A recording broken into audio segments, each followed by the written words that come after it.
say that sometimes the world makes mistakes, that there are little, unexplainable glitches that most people are lucky enough to never notice. The kind of shit you can't really explain, and if you try, people just look at you like you're crazy. Well, I've got one of those for you. And I gotta be honest, it still really messes with me. This happened last year, and I still double-check my locks like a paranoid nut job. Hell, I still keep a piece of a black electrical tape over my laptop camera. I'll do my best to describe the scene, though some of the details are a little hazy now. This all revolves around a good friend of mine from college. Her name's Becca. She was the designated artsy one in our friend group, you know? Super talented. Her whole thing was photography, specifically this thing called urban decay photography. She'd find these incredible, abandoned buildings, old forgotten places, and she'd take the most beautiful, haunting pictures with her Canon EOS R. Her Instagram account was basically this curated online museum of gorgeous rust and peeling paint. It was her absolute passion. And then, sometime in the early fall of last year, I think it was late September 2024, she just deactivated everything. Her Instagram, Facebook, Flickr, all of it just gone. Wiped from the internet.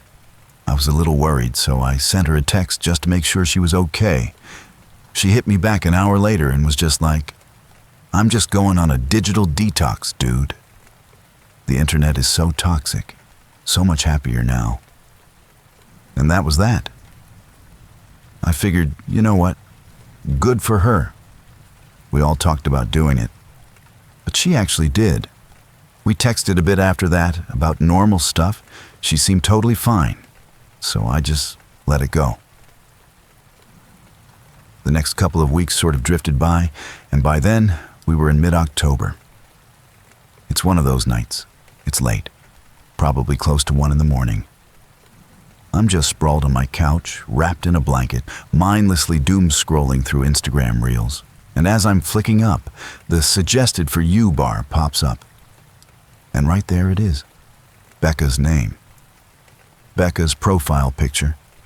That classic black and white one of her holding her camera that she'd used for years. My first thought was just, guess the detox didn't last long. So I tapped on it, curious to see what she was back to posting. But when her profile loaded, something was wrong. It just felt hollow. The account name and profile pic were hers, sure, but the bio was empty. And her entire grid, all those amazing photos of abandoned hospitals and overgrown theme parks, they were all gone, wiped clean. In their place were just 3 photos, all of them supposedly posted within the last hour. And the photos were just fucking bizarre.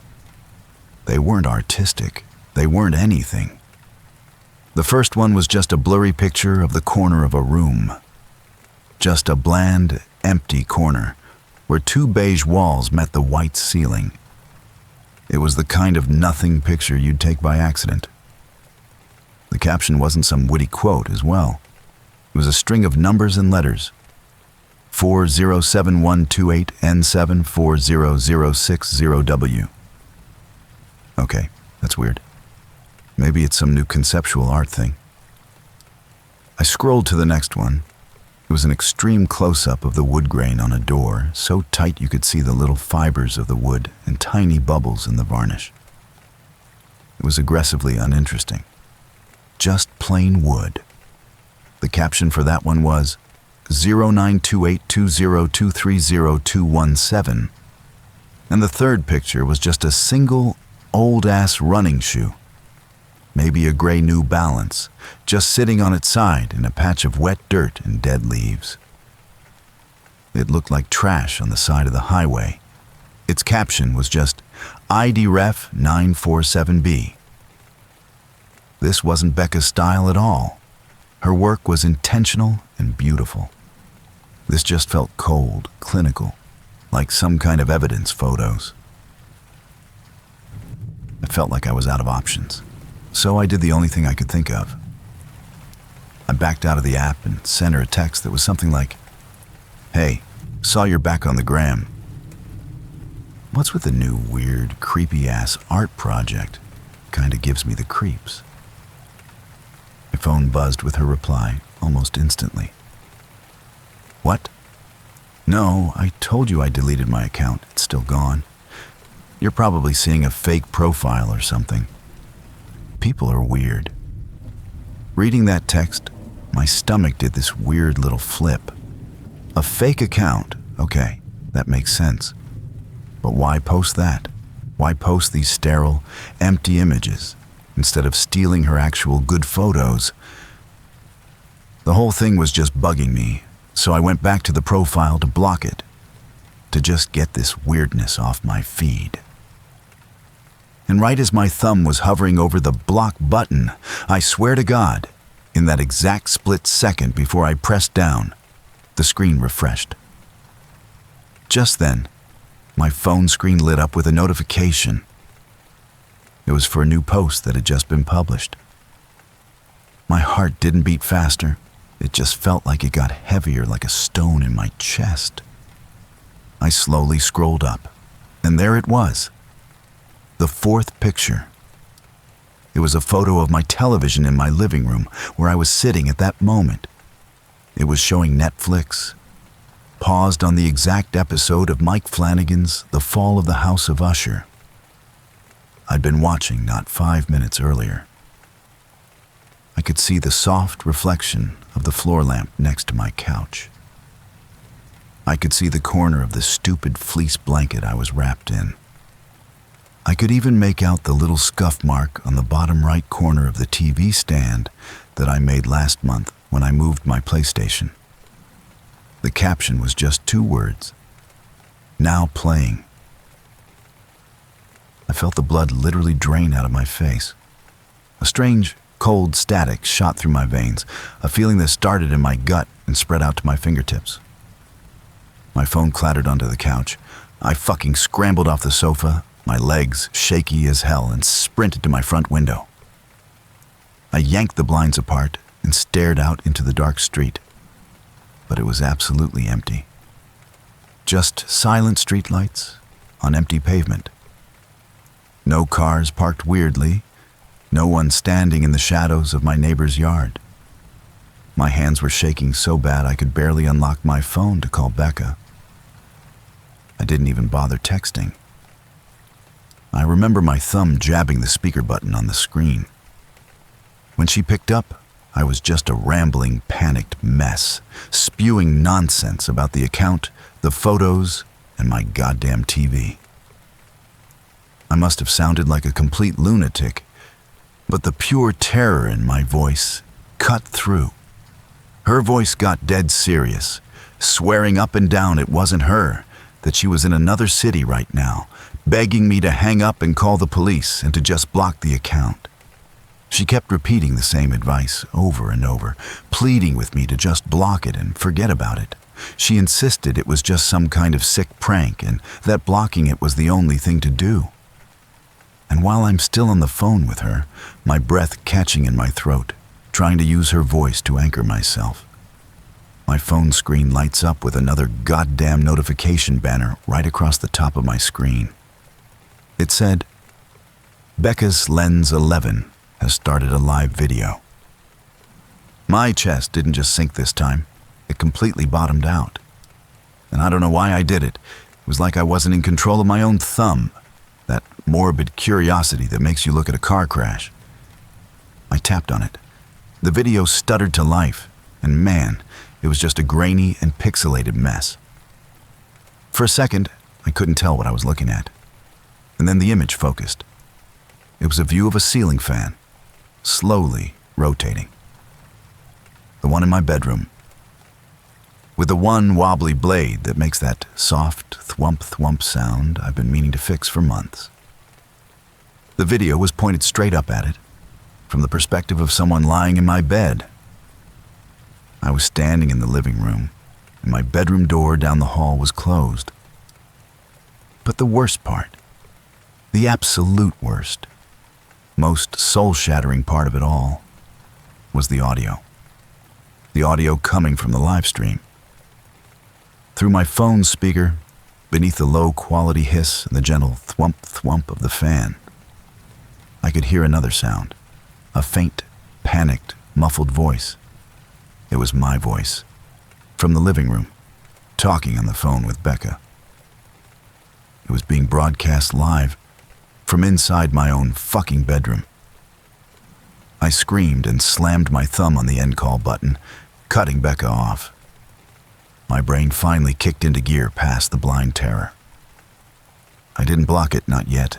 I needed proof. I dialed 911. My hands were shaking so bad I almost dropped the phone. The voice of the dispatcher was so calm, it almost felt insulting as I struggled to explain the impossible situation without sounding like a complete lunatic. I remember stammering as I told them that someone was in my house, clarifying that while I hadn't seen them directly, I knew they were there because they were currently live streaming on Instagram from my bedroom. I heard myself say it and knew how insane it sounded. She told me to stay on the line and that a car was on its way. I grabbed the heaviest lamp I owned and stood there, staring at my closed bedroom door, waiting, my heart trying to beat its way out of my chest. It was the longest 5 minutes of my entire life. Finally, I saw the flashing blue and red lights sweep across my living room wall. 2 officers came to the door, hands on their holsters. I explained again, my voice trembling. They went in, full tactical, announcing themselves. I stayed by the front door, just listening. I heard them sweep the bedroom, the closet, the bathroom. After a minute, one of the cops came out, his voice flat as he told me the house was all clear and that nobody was inside. The other officer followed a moment later, confirming it. He reported that they had checked everywhere, that the windows were locked from the inside with no signs of forced entry, and that nobody was there. I just stood there shaking my head, feeling like an idiot as I held out my phone, insisting that they had to look at the live stream before I went to show him. I went to the Instagram app, to that profile, but it was gone. I typed the username into the search bar, but it says, "User not found." It had completely vanished. I just stood there, frantically refreshing as my only proof dissolved into thin air right when I needed it most. That's when the 2 cops exchanged that look. The condescending, tired one that clearly telegraphed they thought they were dealing with a lunatic. The older one's voice was deliberately soft and patronizing as he began asking me the standard questions, wondering if I had been drinking that night, or if perhaps I was taking any new medications. And that was it. My terror just collapsed into this cold, humiliating dread. They filed their report, told me to call if anything else happened, and left. The house was officially secure, but it felt more violated than ever, and now I just felt crazy on top of it all. I spent the next 3 days as a complete wreck, sleeping on the couch with a bat next to me. As a week went by, I kept trying to tell myself that what I'd experienced was just some kind of waking nightmare. But the explanation never felt right. And then I checked my mail. Stuffed in with the usual junk was a small, square cardboard mailer, plain brown, no return address, no postage stamp, which meant it was placed there by hand. My hand started trembling again as I tore it open. Inside there was no note, just a single old-style Polaroid photo. The picture was dark with that harsh, washed-out look from an old flash. It was a photo of me, fast asleep in my bed, taken from that same impossible high corner of the room, near the ceiling. My heart was just hammering against my ribs as I flipped the Polaroid over. On the back, written in black ink, was a short sentence. I dropped the photo.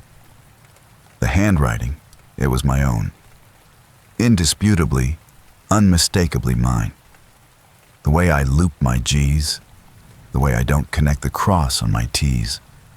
It was my handwriting. And the message said, "Don't worry. We're the only ones who can see it."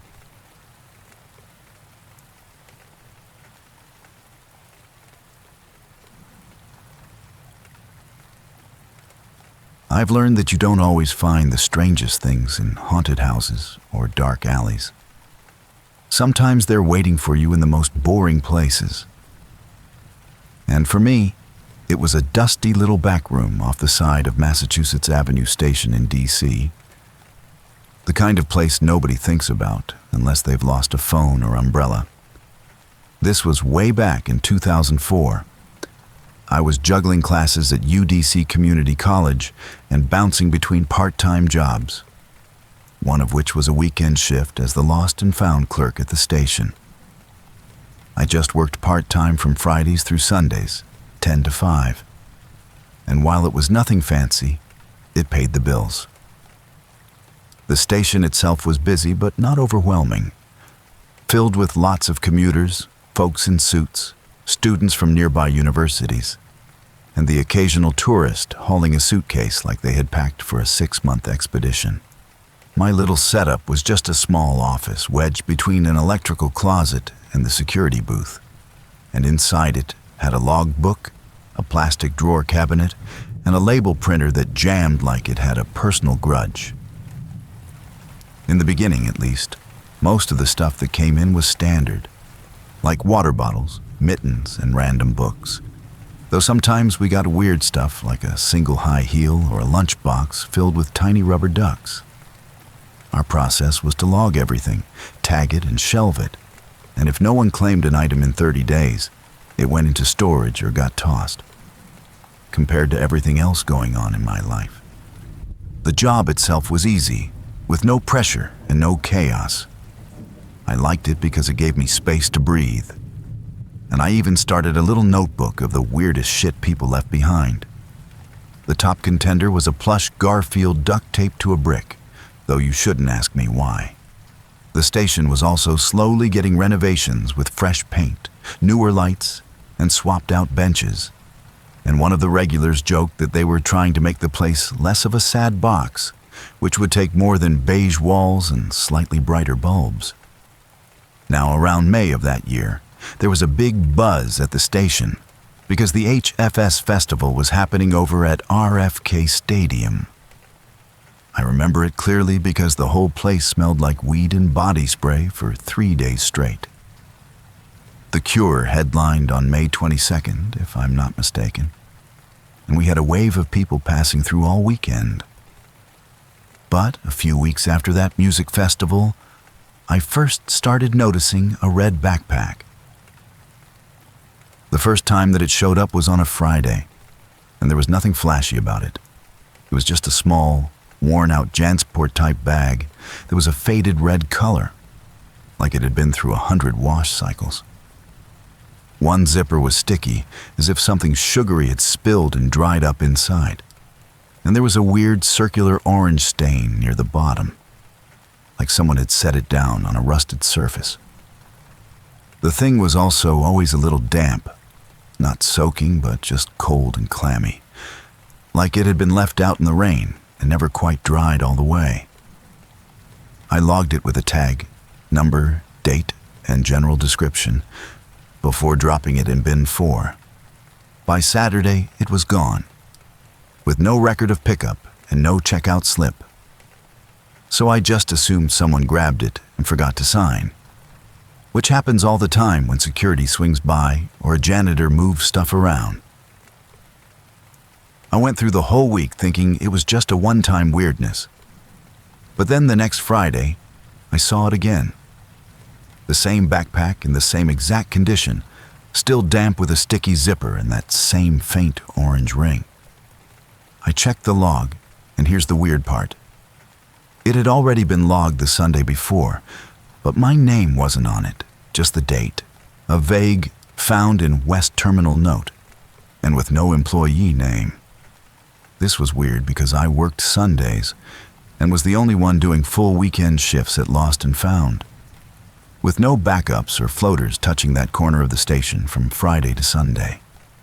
If someone logged that bag in on a Sunday, it either came from a ghost or someone was playing a seriously messed up prank. And so, I asked my shift lead, a guy named Curtis, about it the following week. But he didn't seem fazed and said the station's records were a mess before he got promoted, telling me to just toss anything that looked suspicious or went unclaimed after 30 days. It was so strange because that bag kept reappearing every Friday like clockwork. And it wasn't just showing up, it was replacing itself. I'd move it to a higher shelf, and the next week it would be back in the lower left bin where we usually tossed loose clothing, and I even hid it once behind a box of umbrellas just to test it, only to find it right back in bin 4 on my next shift.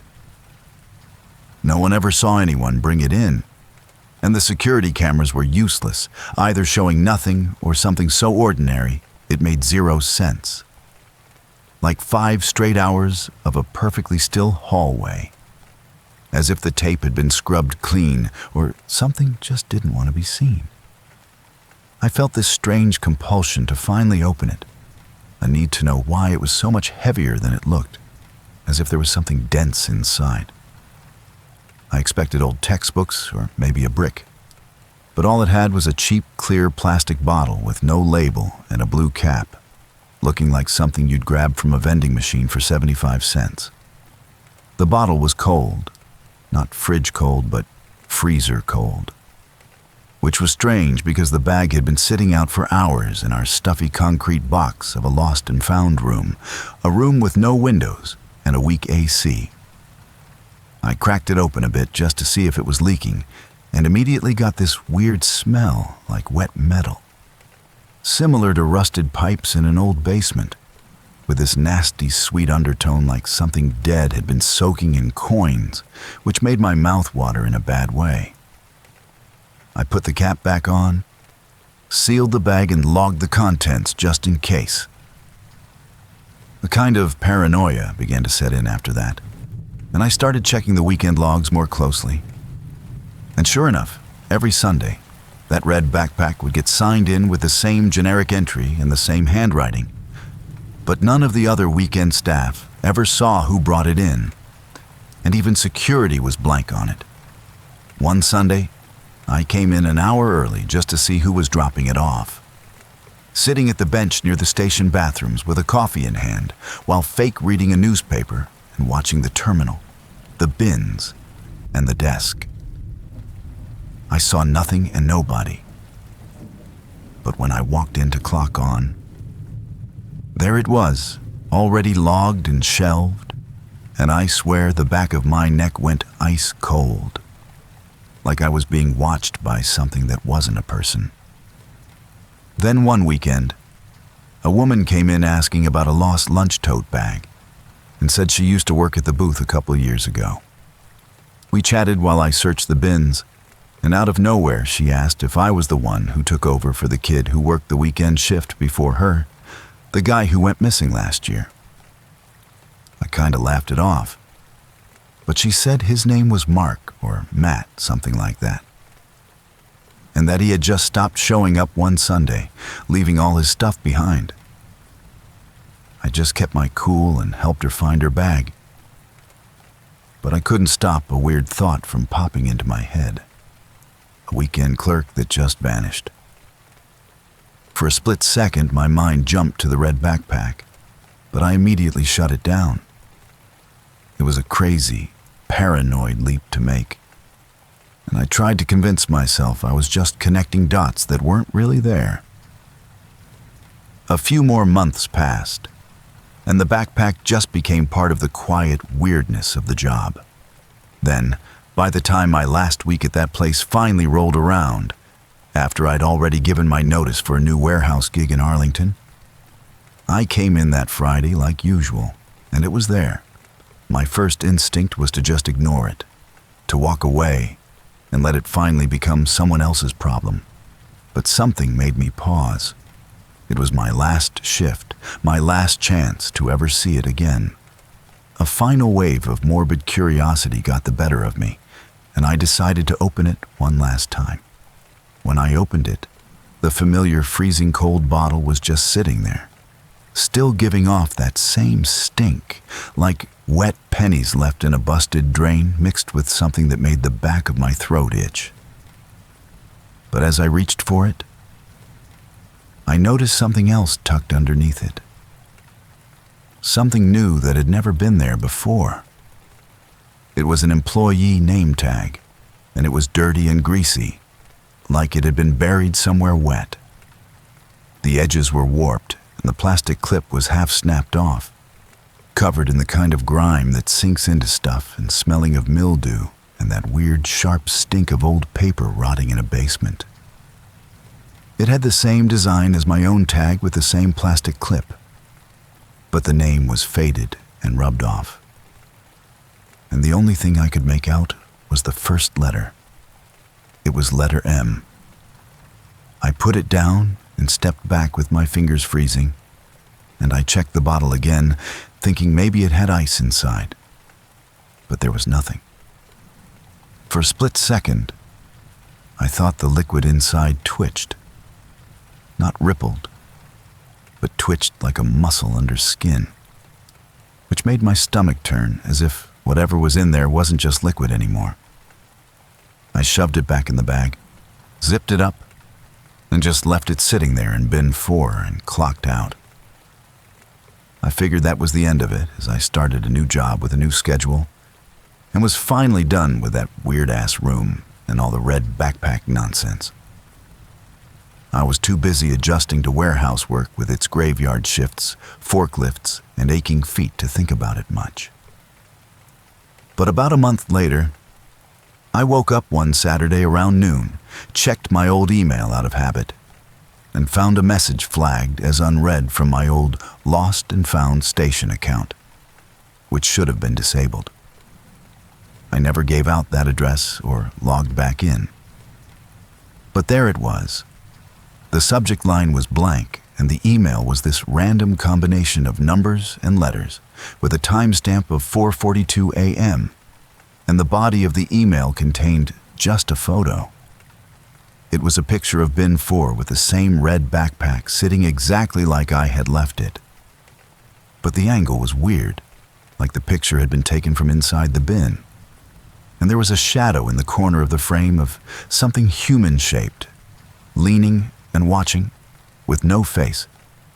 My first panicked instinct was to just delete the email and shut my laptop. Over the next few weeks, I started having little gaps where I'd zone out and lose track of time. And once, I found my phone in the freezer.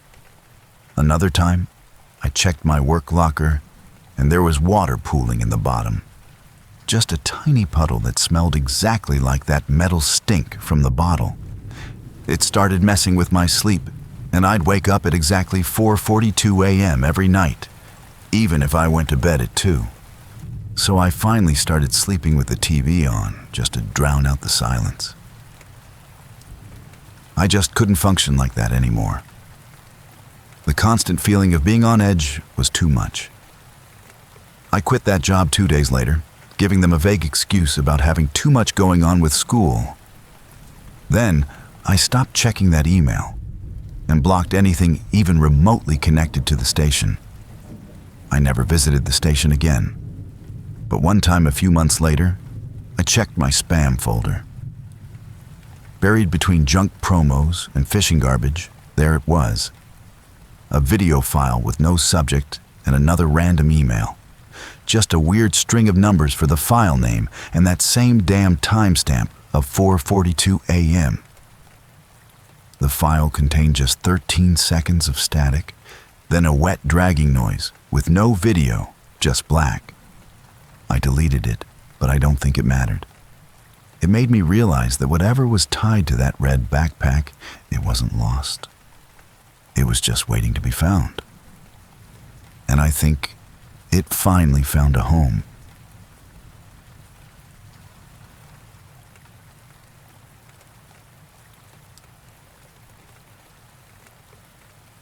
guess this all started a few years back.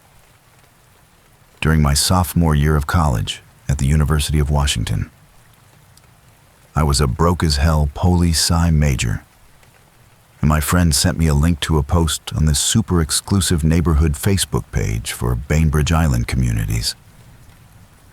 Someone was looking for a house sitter for 1 week, and the pay was, I am not kidding you, $2,000. The description was brief: seeking a responsible individual for 1 week of house sitting. Must be comfortable in a quiet, isolated setting and able to follow a very specific set of instructions. The exclusivity of the forum made it feel legit. So I thought, screw it. For $2,000, I could follow any instructions they wanted. So, a few days later, I ended up taking the ferry over to meet them. The owners, Alistair and Eleanor, were exactly what you'd picture. An old, incredibly wealthy, and deeply eccentric couple.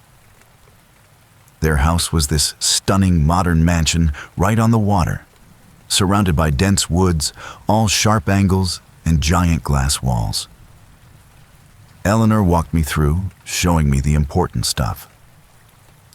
She pointed out a guest room on the first floor, just off the main living area, and told me that's where I'd be staying.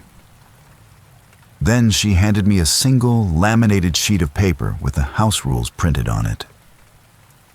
I remember the first one was normal enough. Just a simple instruction to water the plants daily. The next 3 rules, however, were where a strange feeling started to creep in. The second one was incredibly specific, stating that at 10 p.m. every night, without fail, I was supposed to use the house control iPad to play a playlist called Evening on the home audio system at a low volume. Following that, the third rule was even weirder. It said that immediately after starting the music, I had to go upstairs and pour a fresh line of salt across the threshold of the master bedroom doorway, with a little note that the salt was kept in the pantry. And the final rule was the one that really got to me. It instructed that after the salt was poured, I needed to turn off all the lights on the second floor and was not to go back upstairs for any reason after 11 p.m. I just stood there, nodding like this was all perfectly normal. For $2,000 a week, I'd play their weird music and salt their floors. It felt like I was dealing with rich, kooky spiritualists, and I didn't care. At the start, things were almost boringly normal. During those first few nights, you could have convinced me that nothing strange was ever going to happen. I'd water their weird, architectural-looking plants. At exactly 10 p.m., I'd grab the wall-mounted iPad that ran the whole house, lights, audio, everything, and I'd start the evening playlist. It was this quiet, ambient, instrumental music, really sparse and kinda eerie. Right after hitting play, I'd go to the pantry, get the big box of Morton salt, jog upstairs, pour a neat line in front of their closed master bedroom door, flick off the upstairs lights, and head back down. The first morning, though, I got curious. I went back upstairs just to check on my handiwork, and it was gone. I mean, 99% of the salt I had poured the night before had just vanished. All that was left were a few scattered grains on the polished concrete floor, like tiny white crumbs. I was confused. My first thought was maybe there was a weird draft from under the door that somehow blew it all away, or maybe, and this sounded stupid even in my head, the old house had mice that were eating it. It was profoundly strange, but I just grabbed a paper towel, swept up the few leftover grains, and added, "Clean up the weird phantom salt" to my daily chore list. On top of that, the house was a bit creepy, I'll admit. It was too quiet. But sometimes, when everything was still, I'd hear a very faint sound from upstairs. It was a click, a faint, almost imperceptible drag. And then another click.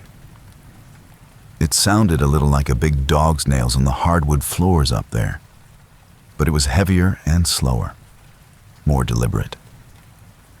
I brushed it off as the house's weird acoustics, the ice maker, anything plausible. I was getting paid to ignore stuff like that. And so, about 6 nights in, I was pulling an all-nighter, cramming for a comparative politics midterm. To block everything out, I had my headphones on, blasting some generic lo-fi beats to study playlist at a volume that was probably damaging my eardrums. Then, one of those massive Pacific Northwest thunderstorms was rolling in off the sound, shaking the huge glass walls with every gust of wind.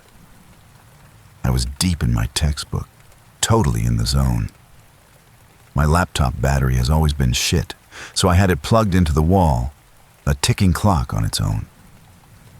I happened to glance at the time in the corner of my screen. It's 10:58 p.m. My heart didn't just drop, it fucking evaporated. I was an hour late.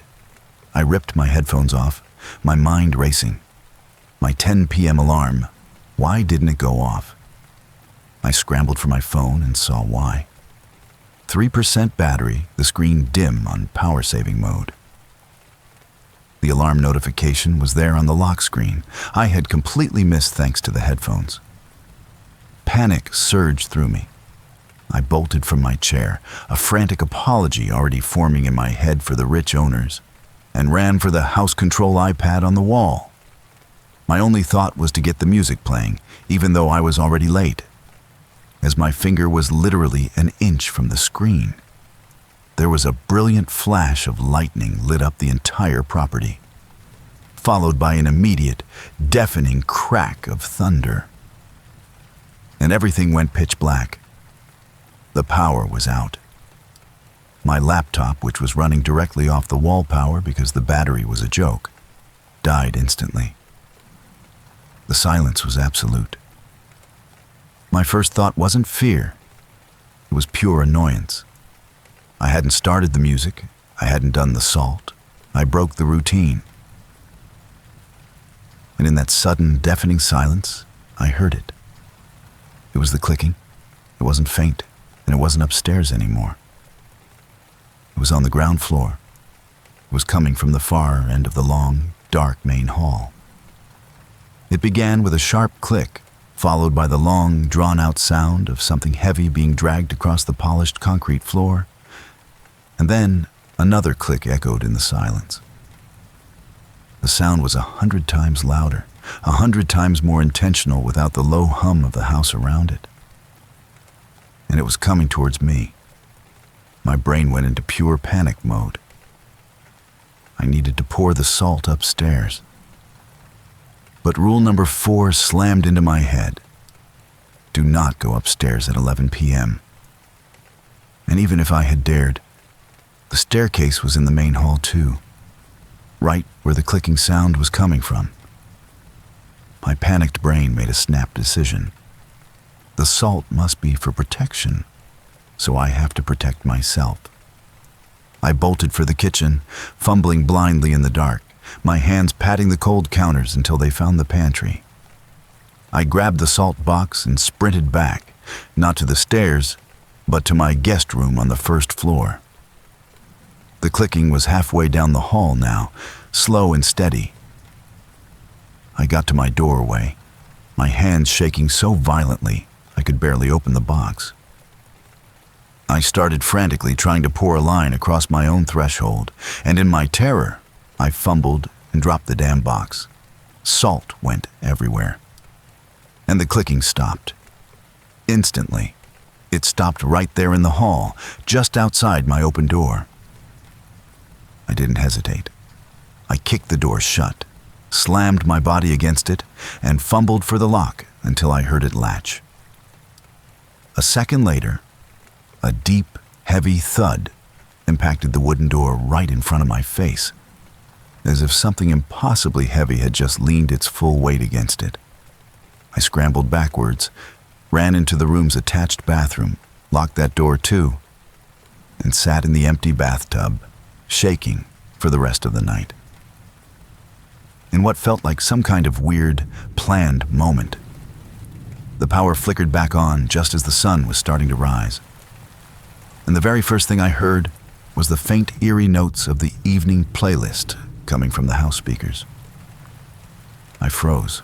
My blood ran cold. How? The power was out all night. I never played it. I never even set a schedule for it on the iPad. The horrifying thought that it had turned on its own music slithered into my brain. That was it for me. I got the hell out of there. I packed as fast as humanly possible. I didn't even brush my teeth. I just ran to my car and drove. Later that afternoon, I got a Venmo notification. $2,000 from Eleanor. Then I received a text from her. Our apologies for the power outage.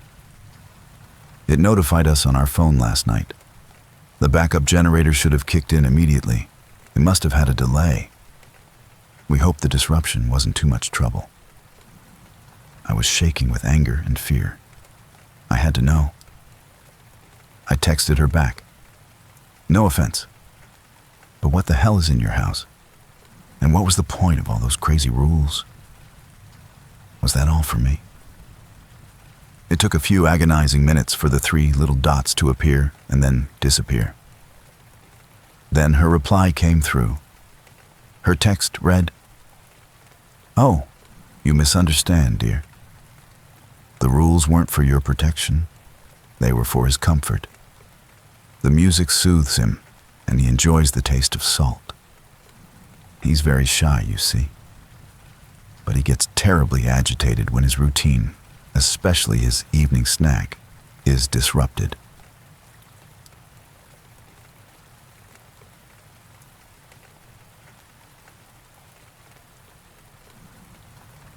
Every family has its secrets, I suppose.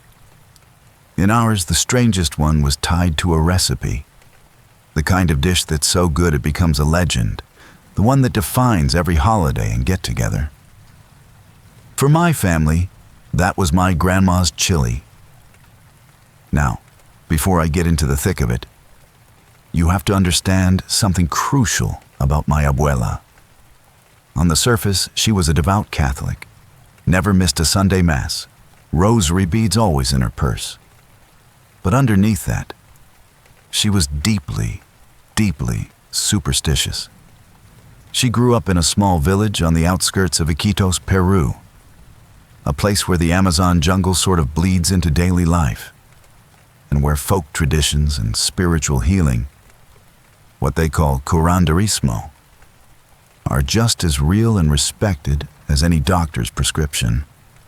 She moved to the States in her 20s, but she brought all of that with her.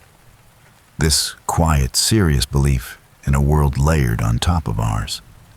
For us kids growing up in suburban Ohio, it was just a part of her charm, a collection of eccentric quirks. We never took it seriously, and we always assumed her chili was just a damn good recipe. She passed away last fall, and it honestly felt like the heart and warmth of our entire family just got snuffed out. Then, I think it was around early April, my mom and I finally got around to the awful, heavy task of cleaning out her old house.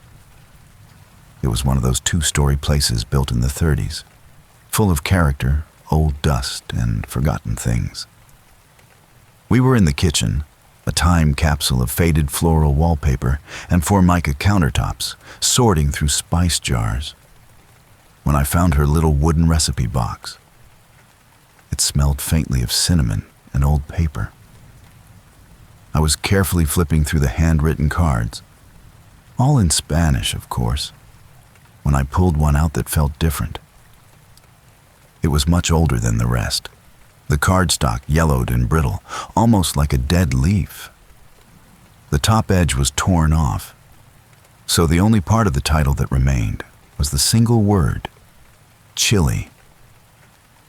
I started reading the ingredients aloud to my mom, who was peering over my shoulder. It all seemed pretty standard.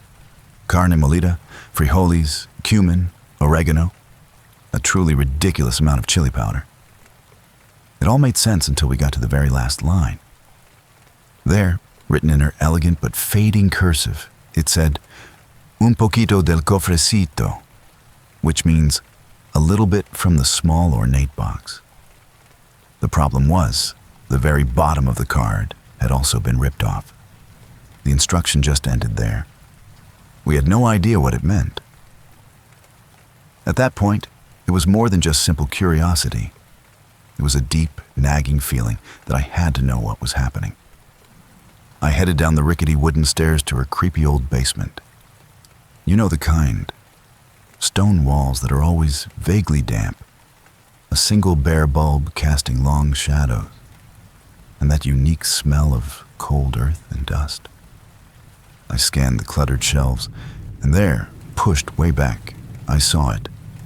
A small, dark wooden box, intricately carved with flowing, abstract patterns that seemed more like tangled limbs than anything else. This had to be the small, ornate box. But what immediately caught my eye was that it wasn't just sitting on the shelf. It was placed dead center on top of another, much larger and far more ancient-looking wooden chest. This thing was a beast, maybe 5 feet long, bound with thick, rusted metal bracings, and secured with a huge, incredibly old-fashioned padlock. It looked like something you'd see in a pirate movie. For a split second, I wondered what on earth it was. But my excitement about the chili, about finally cracking this legendary family secret, completely overshadowed it.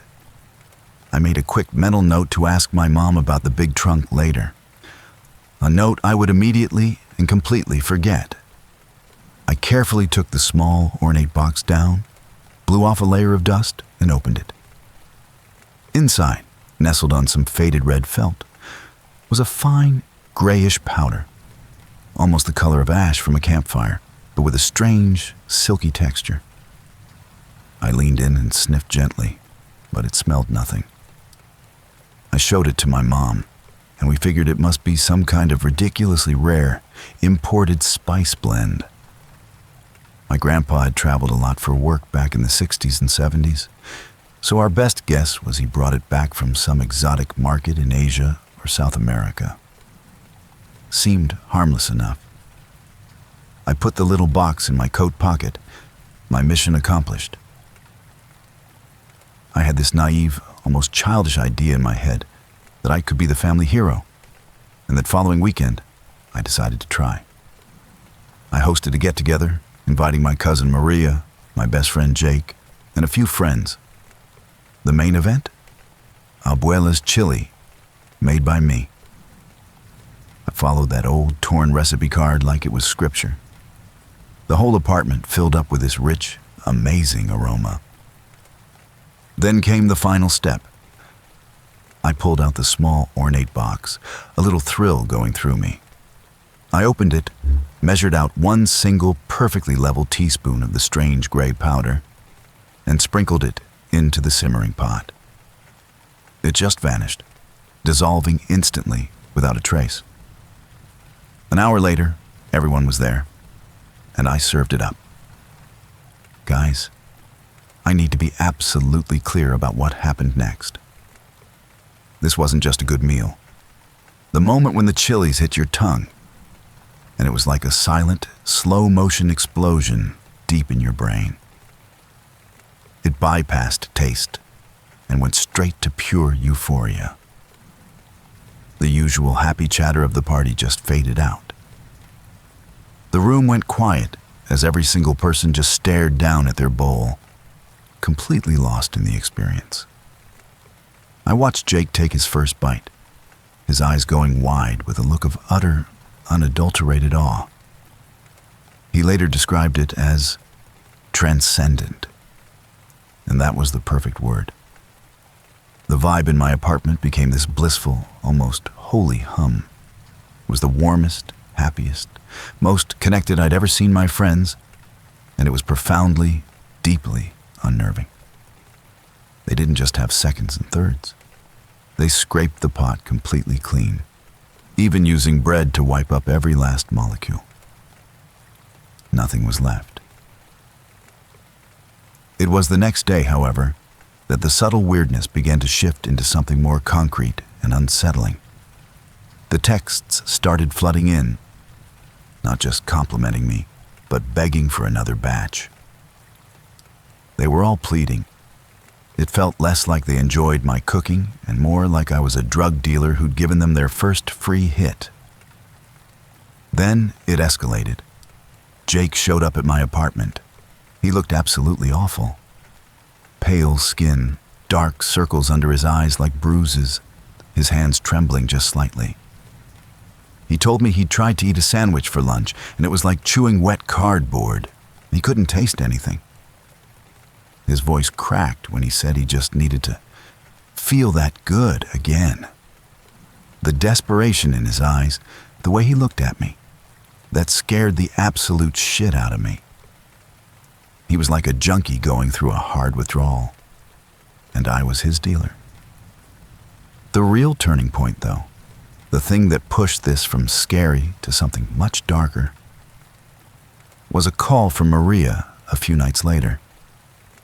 She was hysterical, crying so hard I could barely understand her. She told me she'd had a nightmare. She was a little girl again, in our grandma's kitchen. Abuela was there, standing by the stove, sobbing these silent, wrenching tears. She kept pointing her trembling finger from her own mouth to Maria's, shaking her head frantically. And then, she leaned into my cousin's ear and whispered in Spanish, "No es para ti, es para su hambre," which meant, it's not for you, it's for his hunger. And right then, I knew I just couldn't handle it anymore. That had to be my breaking point. Maria's horrifying dream, Jake's withdrawal, it all clicked together in a way that defied all logic, but felt completely, terrifyingly true in my gut. This wasn't a secret ingredient. It was something else. That night, completely freaked out, I got in my car. I took that small, ornate box with its remaining powder, drove 40 minutes out to a state park, and walked deep into the woods with a shovel. I dug a hole, put the damn thing in it, and buried it under a foot of dirt. I needed it gone. I sent a group text to everyone. A lie about a clumsy kitchen accident and the recipe being ruined, just to make them stop asking. Later that night, still buzzing with adrenaline and fear, I decided to put Abuela's recipe box away for good, high on a shelf where I wouldn't have to look at it. As I lifted it, the lid swung open and a different index card, one I'd never seen before, slipped out from the back and fluttered to the floor. It was still an old card, but clearly newer compared to the chili recipe card I initially found. The paper a bit lighter, the ink still crisp and dark. The title at the top, fully intact this time, read, "Chili para la familia." That means chili for the family. The recipe was almost the same, but that final line, the one about the small ornament box, was not included. It was just a normal chili recipe. I was trying to piece it all together in my head, thinking that maybe I'd just missed a crucial detail. I took the recipe box and shook it out over the kitchen counter. A couple of tiny, brittle, torn shreds of paper fell out. They were the missing pieces from the first old card I had used. My hands trembling slightly, I carefully pieced them together on the counter like a grim puzzle. The top shred completed the title on the old card. It no longer just said chili. The full proper title was Chili para aquietar, which translates to chili to quiet, or chili to appease. Then, my blood ran cold and my stomach dropped as I reassembled the bottom piece and read the final, horrifying instruction. It says, "Offer the whole pot to silence it for 1 more year." It all crashed down on me in one single, horrifying wave of understanding. The two recipes, one for the family and one to appease. The gray powder wasn't an ingredient for us. It was a catalyst for it. My mind flashed back to the basement, the small, ornate box sitting like a little crown on top of that massive, padlocked, ancient chest. It wasn't a hope chest. It was a cage. The chili from the old recipe, the entire pot, was a yearly ritual offering, a meal meant to appease whatever my abuela and her mother before her had kept locked and dormant down there. We weren't supposed to eat it. We stole a year's worth of sustenance from whatever is locked in that trunk. We left it starving, and I can't help but think Abuela's passing will complete its first-year cycle in a couple of months. Whatever's in that basement, it must be getting hungry again.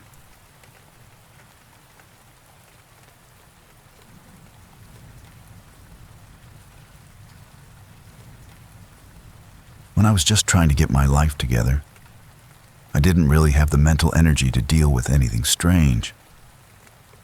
I was just looking for a job that paid decently, had benefits, and didn't fry my soul. That's all I was after when I took the overnight nursing assistant position at a long-term psych facility in San Bernardino, California. It wasn't glamorous by any means, but it was stable and quiet, with night shifts that mostly meant paperwork, vitals, and making sure no one tried to drink the hand sanitizer. The place didn't have a flashy name, just a generic sign out front with behavioral health on it that sounded official enough. But it was really just an aging two-story building that people drove past every day without ever noticing. It was mostly long-term cases, people who'd been there for years or even decades, the type of patients whose families had stopped visiting a long time ago. I guess the whole strange story really began about 4 years ago. At the time, I had just moved back to California from Virginia after a messy breakup, and my life was kind of a wreck. I really needed something to get my shit together. I'd done some medical training before, so it wasn't hard to get certified again. And my aunt in Rialto let me crash at her place temporarily while I looked for work. I eventually found the job listing on some ancient job board site that still looked like it was running on Windows XP. The first week was pretty chill, as I kept my head down, followed protocols, and smiled when I had to. The other nurses were decent, if a little burned out. And the psych techs were more laid back than I expected, teaching me which rooms were easy, which ones needed more eyes, and which ones had the flight risks. That's when I first heard about room 212. Not in a scary ghost story kind of way, but more like if you had to pick a room to check vitals in at 3 a.m. You picked 212 because the patient was the one who never moved, never spoke, and never acted out. Just sat in the corner of her room staring through the glass. When I first looked at the patient's file, I remember being struck by how thin it was. It just had these brief notes of no violence, no self-harm, and no talking, and mentioned she had been admitted years ago. I didn't pay much attention to her back then because she was just another case number, though I did notice we had the same first name. But I just brushed it off since my name is pretty damn common. She was around 53, according to the record. But she looked older, with life worn deep into her face. She had long, messy gray hair, pale skin, and was always barefoot, sitting in the chair by the window every single night with her hands folded in her lap. I never saw her sleep, just sitting there with her eyes open, always watching. We weren't supposed to be freaked out by patients. I mean, it's a psych ward where weird behavior is par for the course. But there was something about her that just made you feel like you were the one being monitored. Like if you looked at her for too long, you'd forget what you were doing. Against my better judgment, I tried not to think too much of it at first, even with that strange feeling in the back of my mind. I just focused on sticking to my routine of checking vitals, filing notes, restocking supplies, and zoning out at the nurse's station with a vending machine coffee. The nights were mostly uneventful. Some guy in room 118 liked to scream about the government at 2 a.m., and one lady in room 130 tried to flush her socks daily, but it was nothing I couldn't handle. Something shifted around my third week, though, and that's when I started noticing small things that were barely even worth mentioning at first. I'd walk past room 212 and scratch under my left underarm because my bra was digging in that night. And then, out of the corner of my eye, I'd see her rub the same exact spot on her own body a second or two later. It was insane because that wasn't something people just copied. But it could have been a coincidence, or at least that's what I told myself. After that, it was as if she knew I had noticed. I couldn't unsee it, and the weird mimic thing just kept happening, almost like it was intentional now. I'd be restocking syringes while humming some random tune I heard from a TikTok, and when I passed room 212, I swear I caught her mouthing the same melody with her lips barely moving. Once, I was mentally ranting about how shitty the coffee tasted, burnt, bitter, and chemical. And later, during group recreational time in the common room, she murmured it under her breath as I walked past, saying bitter tastes like burnt chemical, with this subtle grimace on her face. It was like she knew exactly what was in my head. Another night during meds, I dropped a pen behind the med cart and cursed under my breath. Not even saying it out loud, just thinking damn it in my head. And from all the way across the corridor, she looked right at me and smirked as if we were sharing some inside joke. Sometimes I'd pass her in the day room or during bathroom rotation checks when she was with a tech. And it was the same thing. I'd be thinking something random like, I hate this uniform. And she'd tug at her own clothes like they were bothering her too. I remember taking a deep breath, trying to quiet the anxiety that was beginning to creep in, telling myself I was just projecting from being sleep-deprived and burned out, since psych wards can do that to you. But then I started testing it. I'd think of something random while standing outside her room. Things like 7, or yellow balloon, or don't blink. And in response, she'd blink 7 times, or mouth the words, or just sit there and tilt her head like she was waiting for more. It was messing with me badly, and I started having trouble sleeping even after my shift was over. I'd go home and just lie in bed seeing her face in my head with her eyes always open, like she was still watching me even when I wasn't there. Then, on my 5th week, the unsettling dreams started. At first, just disjointed flashes of the hallway lights flickering or my own face in a mirror where the reflection didn't move right. Then I had a dream where I was walking into room 212 while everything was underwater, the walls bloated and the lights humming. And she was sitting in the chair like always. Except this time she looked up and mouthed something I couldn't hear. The next night, I dreamed I was drowning in a bathtub, unable to move or breathe. And she was sitting at the edge, just humming like a kid watching raindrops hit the glass. And the real kicker was that on my next shift, when I clocked in, I passed by her room and she was humming that same exact tune from my dream. A tune that I was certain had never existed outside of my own head until that very moment. My desperation for answers finally took over, and I pulled her records again. Something I wasn't supposed to do, but I had access and I needed answers. I already knew we had the same first name, but I'd never really read the whole file.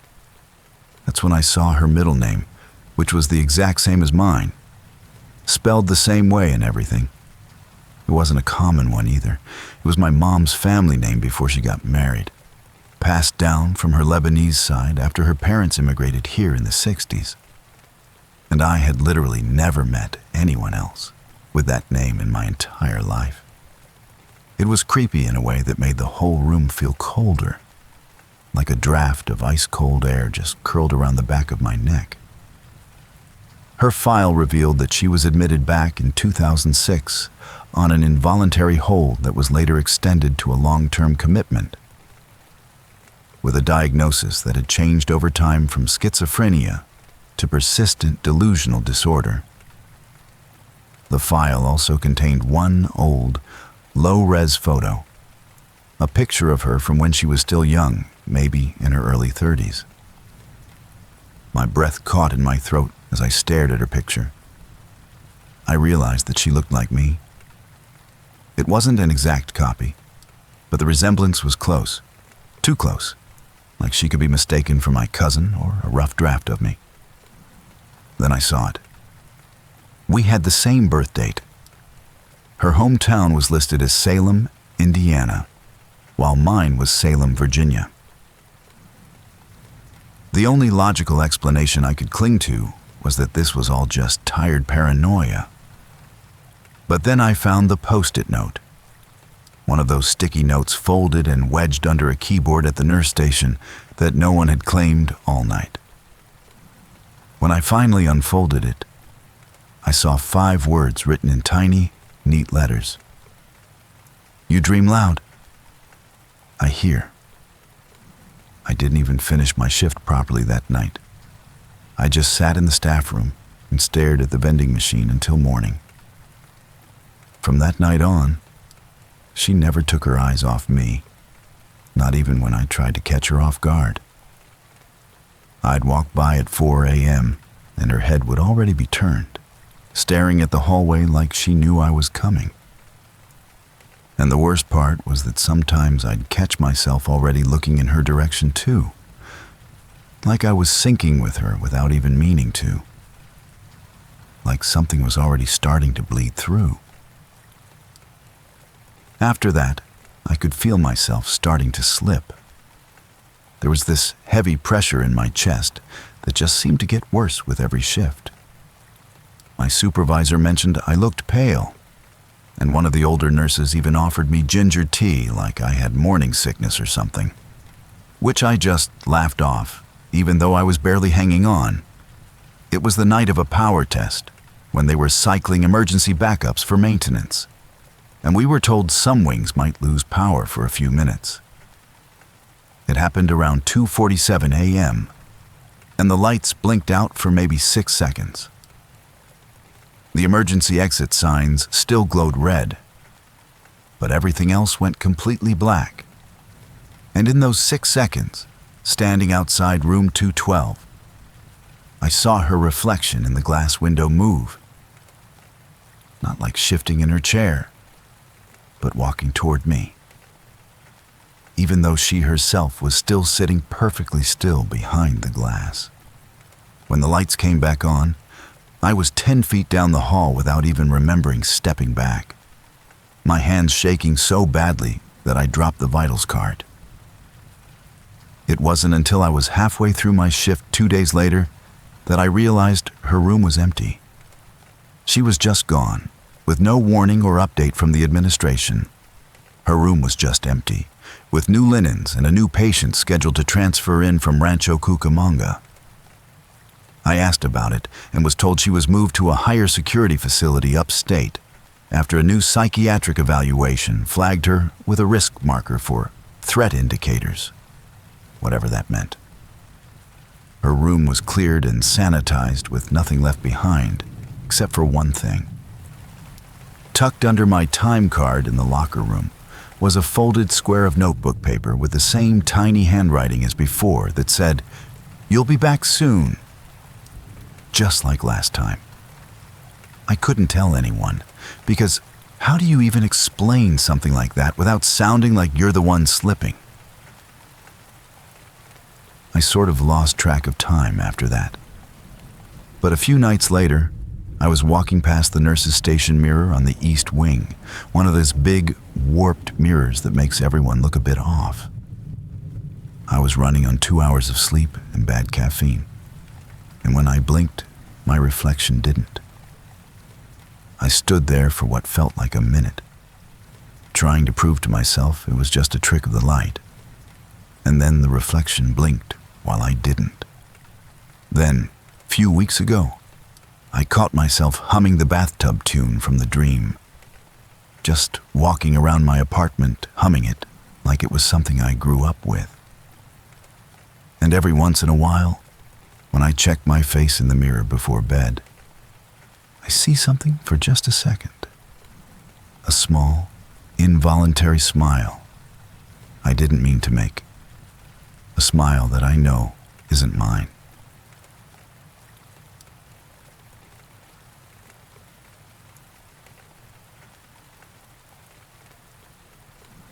That's the last story I have for you tonight. Thank you for spending this time with me. A quiet like and subscribe helps these tales find others who enjoy the dark. You're always welcome to share your thoughts in the comments below. My voice will be gone in a moment, and you'll be alone with the sound of the rain. Try to let it soothe you, and try to get some rest. Just be sure your doors are locked. Until next time.